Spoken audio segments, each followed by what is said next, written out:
همین چند وقت پیش به اسم انفجار بزرگ. این چاپ نشد.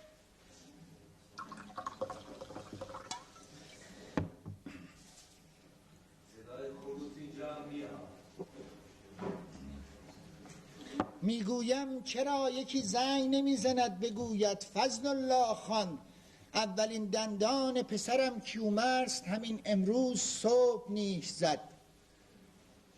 میشنوی امین آقا؟ اینها همشان فقط بلدن نفوس بد بزنند، ناله کنند که عمه جانم فوت کرده. دنده ها، این دنده راستم اینجا درد میکند. آن وقت من حرفی نمیزنم. چندین و چند سال است میشنوی زن؟ پای راستم دائم انگار که گر گرفته باشد میسوزد، اما من نمیزنم. رفیق راه پیری من است این درد، گفتن ندارد. به قول استاد کلوخه غم را باید به آب دهان خیس کرد و به زبان هی چرخاند و چرخان و بعد فرو داد. گفتن ندارد. آمده است که مثلا مرا ببیند، میبیند که من افتادم اینجا، این دوتا دیلاغ را میبیند که ندیم منند شب و روز. آن وقت میگوید نمیدانید تاکسی چقدر گران شده است، تا نگوییم 100 تومان داد نزنیم 200 تومان میدان ونک حتی نگاه آدم نمی کنن. گوشت با من است امینه جان؟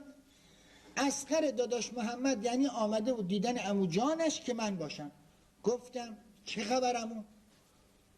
گفت چه بگویم؟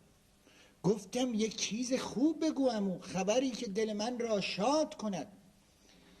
آهی کشید که گفتم چه میخواهد بگوید؟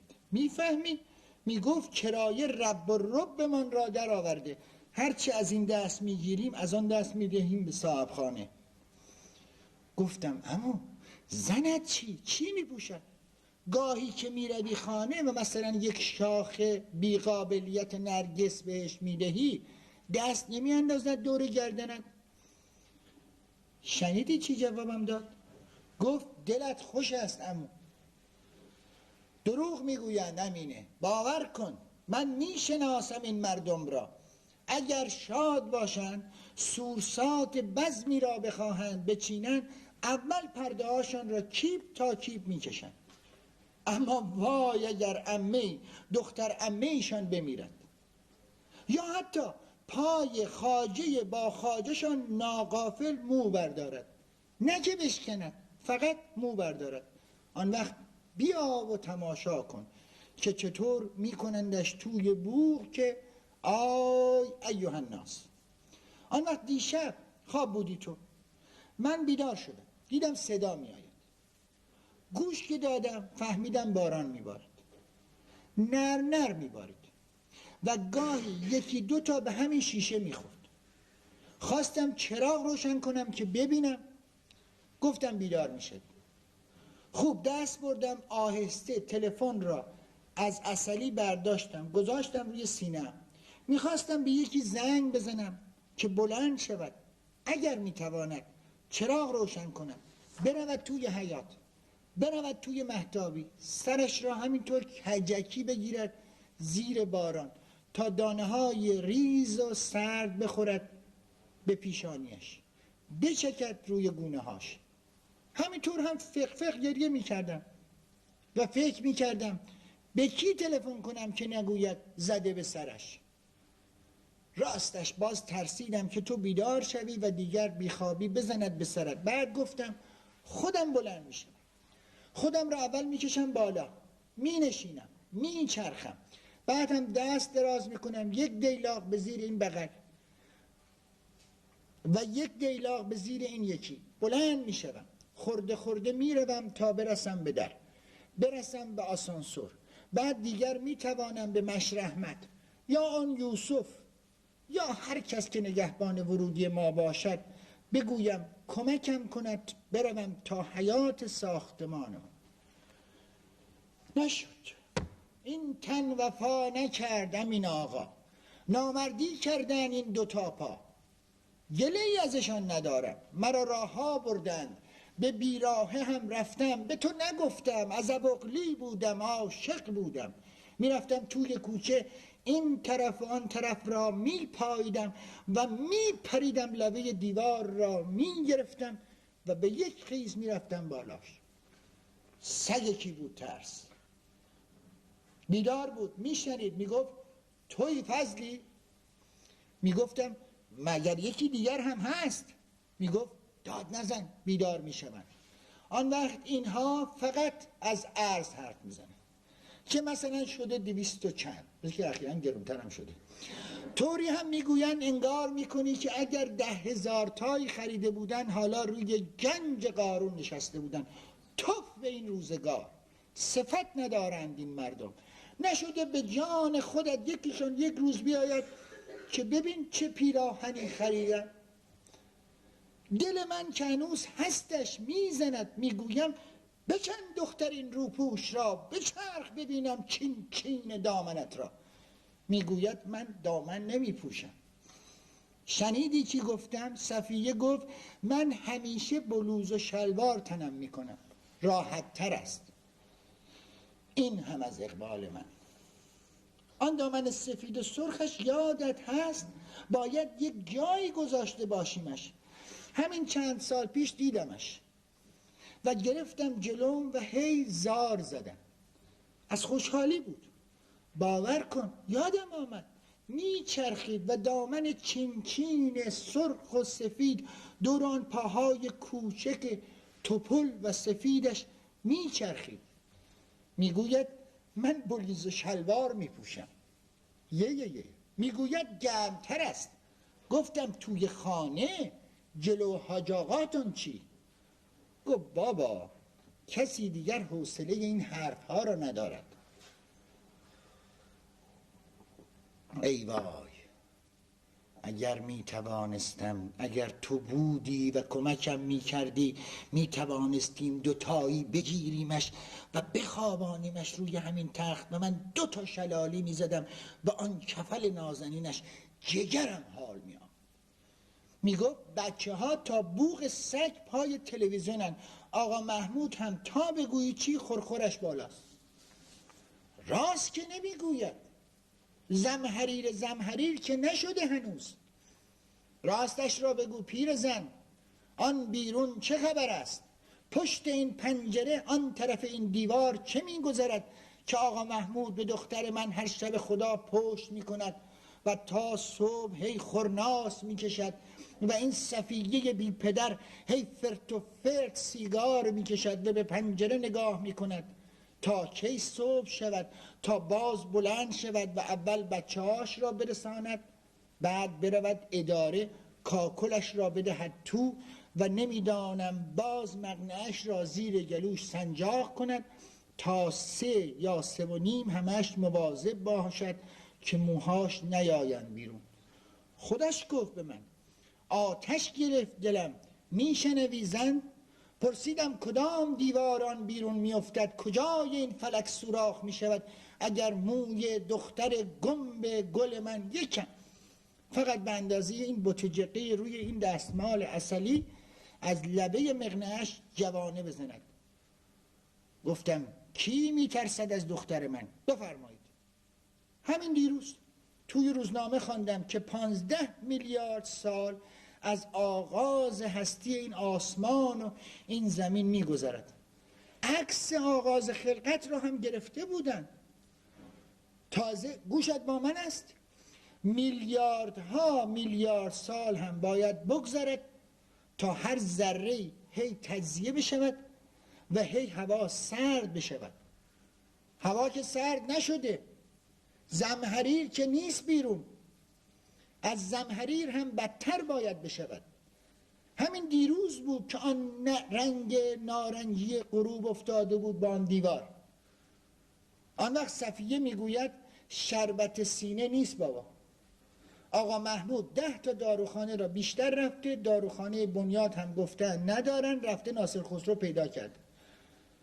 من میخوانم، تو که میدانی روزی 2 تا روزنامه رسمی تیراژ بالای این ملک را میخوانم، کتاب هم میخوانم. توی اینها که این حرف ها نیست. رادیو هم که مدام میگیرم، سلام صبح بخیر را هر روز صبح گوش میدهم، سر ساعت 2 هم همین امروز اخبار را گرفته. از 100 یا 1000 درجه زیر صفر هم باید بگذره. دروغ نمیگوید این صفیه. بفرما، این هم مجله روشنفکری. این حرف ها نیست. نخ البته میزنند، ولی هیچ کس نمیبینم بنویسد که دماوند صبحها وقتی خورشید هنوز پشت افق آن روبرو باشد چه شکوهی دارد. مردند انگار، چس ناله میکنند مدام. نبودی تو، رفته بودی نان بگیری یا نمیدانم سبزی. صبح اول وقت یکی تلفن کرد گفت 2 جوان قرار گذاشتن سر 5 عصر وسط میدان ونک برقصن. من اول زنگ زدم به 2-3 جا.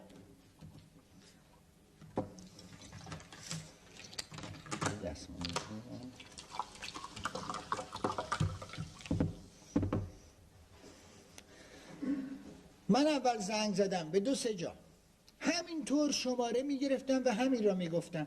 یکی هم به خودم زنگ زد و گفت. من هم غلطیدم و خودم را انداختم پایین و همینطور سینه خیز رفتم تا کنار پنجره و بالاخره بلند شدم. دلم گرفت والله. پشت این همه پنجره یکی نبود. مردن مگر این مردم؟ بعد هم که دست دراز کردم و به هر وزاریاتی بود پنجره را باز کردم و روی این 2 آرنجم خودم را کشیدم بالا که مثلا این نیمکت پایین ساختمان را ببینم، دیدم که خالی است.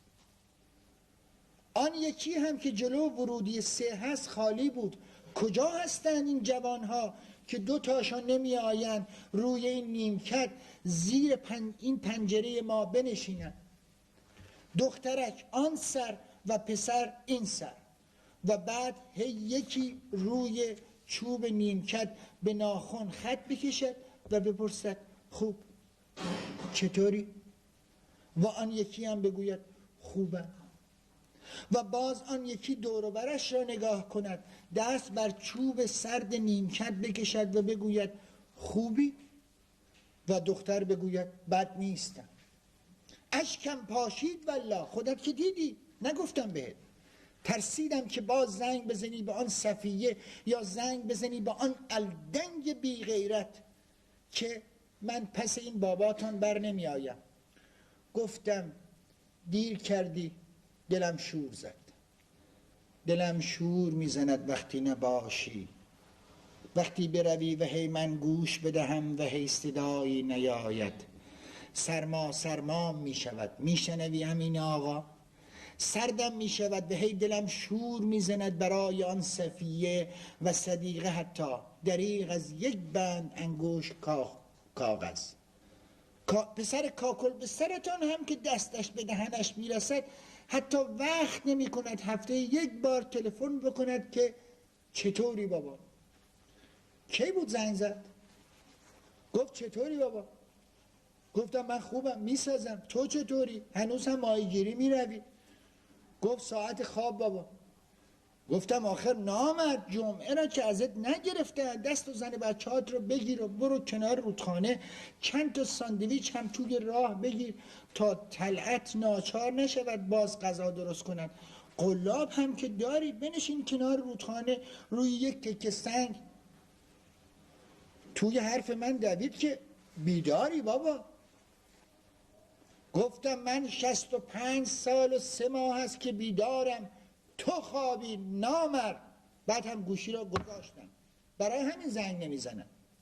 حتما جمعه ها تا لنگ ظهر خواب است. صفیه میگوید 2 بچه کنکوری دارد.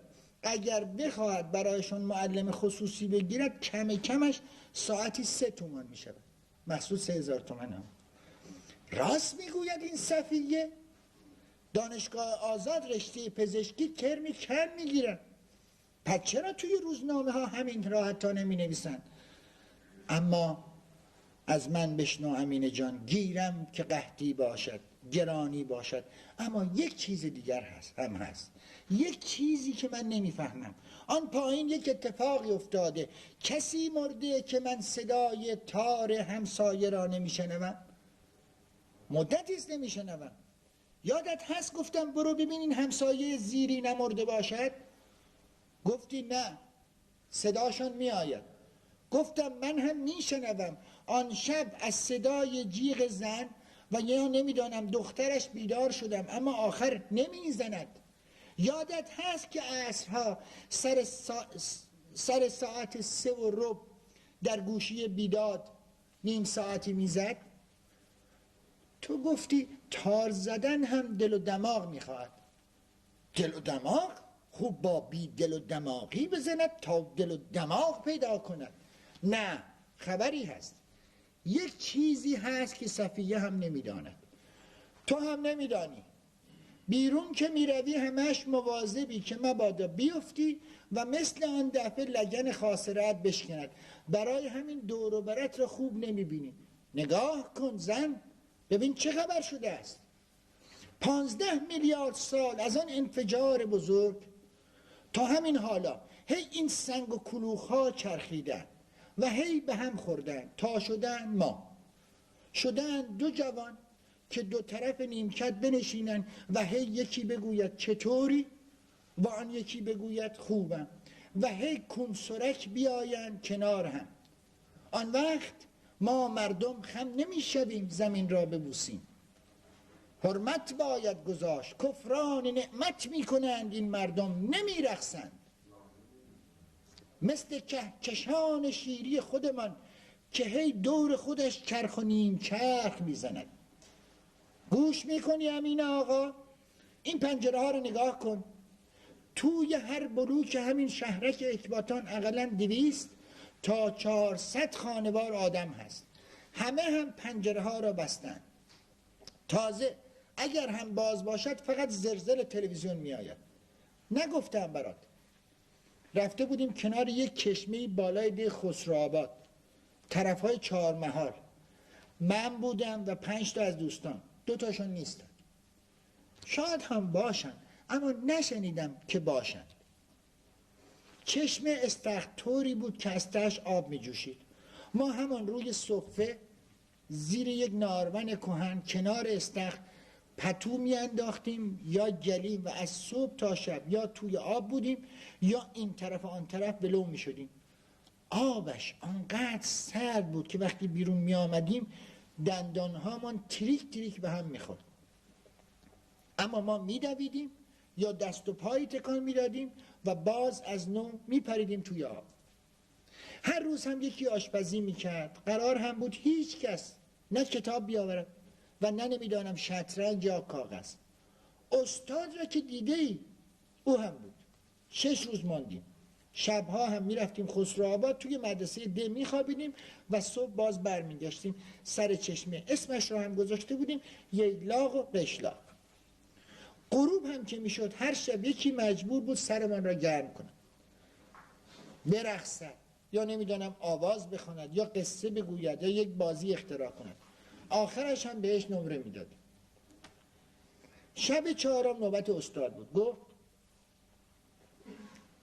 من کاری بلد نیستم، صدام هم بد است، خاطرات شخصی هم نمیخواهم برایتان بگویم، فقط میخواهم چیزی را که شنیدم بگویم. 4-5 ماه پیش رفته بودم دربند به عیادت دوستی. وقتی برمیگشتم توی سرازیری متوجه شدم که دنده جا نمیرود، باد تایرها هم میزان نبود.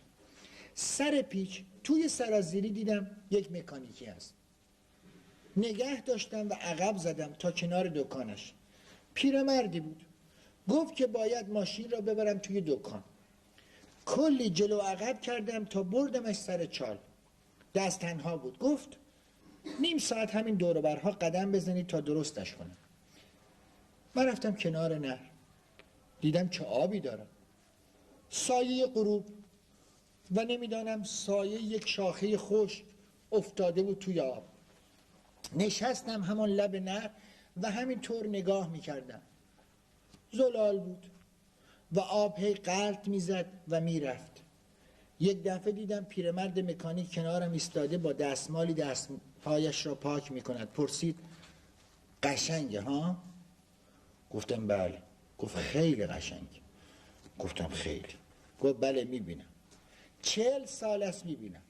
100 جا برام پیدا شد که بروم دکان بزنم و برو بیایی پیدا کنم، اما هر دفعه که آمدم لب این آب نشستم دیدم نمیتوانم دل بکنم. اینجا خودتون که میبینید برای مکانیکی جای مناسبی نیست. اما من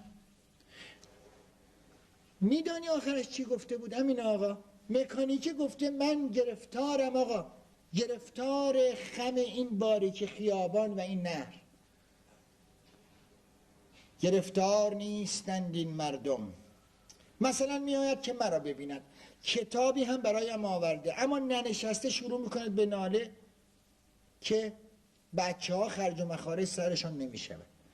گفتم همکار محترم، من هم ندارم، مثل تو بازنشسته بانکم، این پاها هم که میبینی جفا کردند، اما هستم و هر روز صبح به کمک این زن بلند میشم و چند دانه برنج و 2 تکه نان شب مانده را که شب قبل خورد کردم میبرم میریزم روی حره این پنجره، تا بعد که آمدم اینجا دراز کشیدم صدای قورقورشان را بشنوم.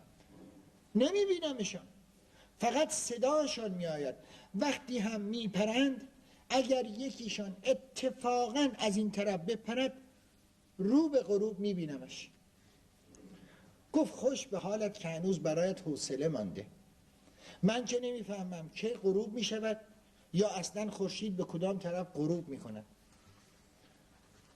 گفتم بگیر زیر بغل مرا تا نشانت بدهم.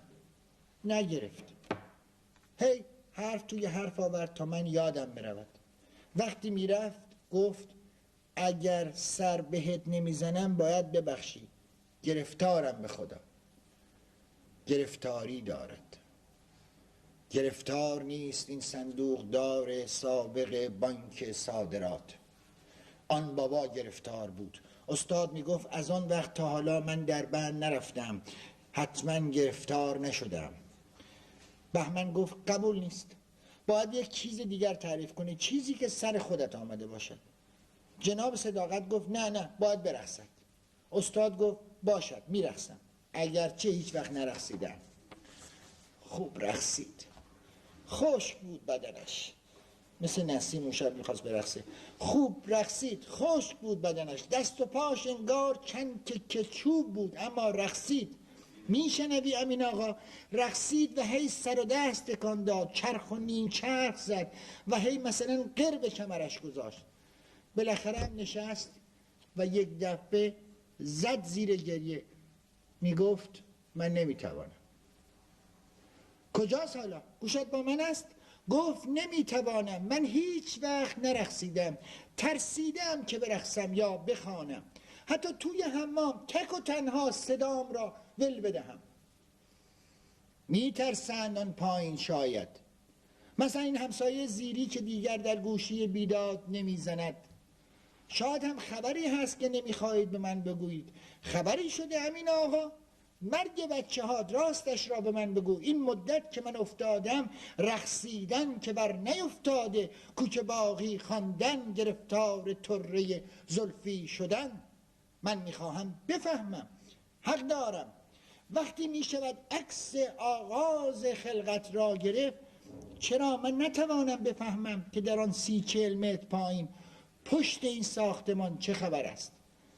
بیا بگیر زیر بال مرا، بروم ببینم چه خبر شده که دختر من عزیز بابا 15 سال است یک تلفن نمی کند یا یک بند انگشت نامه نمی نویسد و هی صفیه می آید می گوید صدیقه سلام رسان. 100 سال سیاه نمی خواهم سلام برساند. شنیدی چی گفتم؟ گفتم 100 سال سیاه نمیخواهم سلام برساند. وقتی من نمیبینمش سلامش به چه دردم میخورد؟ نکند بلایی سرش آمده. با تو هم امین آقا، گرفتاری بد است، اما اگر آدم گرفتار چیزی باشد مثل آن مکانیک که طوری نیست. بیدار که میشود میفهمد که چرا بیدار شده. همین را میخواستم بگویم. اما نه، یک چیز دیگری داشتم میگفتم. آره، میگفتم یک بابایی همین 1 ساعت پیش تلفن کرد که امروز عصر 2 تا جوان ساعت 5 میآیند توی میدان ونک که برقصن. تو که رفتی بیرون تلفن کرد. مطمئن نیستم که گفته باشد ونک، اما مطمئنم که گفت میخواهند برقصند. من هم زنگ زدم به اصغر، گفتم عمو شنیدی که 2 تا جوان خیال دارن سر 5 بعد از ظهر توی میدان ونک برقصن؟ گفت که چی؟ گفتم چیش را نمیدانم، اما مطمئنم که میرقصن. از خودم دارم در میآورم. هی هم زنگ زدم به استاد، گفتم به شادی عکس گرفتن از آغاز خلقت میخواهند برقصن. گفت این یک چیزی، من هم حتما میآیم. وقتی صدای در آمد و تو انگار آمدی، داشت همین را میگفت بیا تو هم زنگ بزن و همین را بگو به هر کس که دلت خواست زنگ بزن. بعد هم کمک کن بنشینم، شلوارم را هم بده تنم کنم، نو باشد. بعد هم با هم میرویم پایین، هی از این و آن میپرسیم. از راننده تاکسی من میپرسم راسته که گفتند امروز یک پسر و یک دختر جوان میخواهند بیایند توی میدان ونک برقصند؟ اگر پرسید چه ساعتی، میگوییم سر 5 عصر. بعد هم میرویم همانجا کنار میدان روی یک نیمکت مینشینیم. فقط هم کافیست به 1-2 نفر خبر بدهیم و بعد برویم آن وسط.